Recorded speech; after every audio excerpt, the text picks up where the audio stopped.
And also the multi-cluster support, something that was the core of Ilum at the beginning. So managing data on different clusters. With Ilum, you can connect and manage multiple physical clusters, regardless the type. We actually support Yarn Kubernetes and the local one for some kind of debugging purposes. It opens many possibilities. You can, for example, for data migrations, as I described, or for benchmarking. So, for example, you can run the same jobs on different configurations and check quickly how the performance is changing. It's also great for team management. You can create separate, isolated environments with limited resources, regardless whether they are like physical or logical only.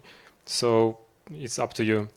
You can also set up those clusters with different configurations that will be automatically injected into Spark jobs. So, for example, you can configure some standard storages that you are currently using, and your data scientists or analysts that actually write the code, they don't have to bother about configuring all of the accesses, and they don't have to bother where the data sits. They just can use some kind of specified identifier, and all of the configuration will be injected into the job.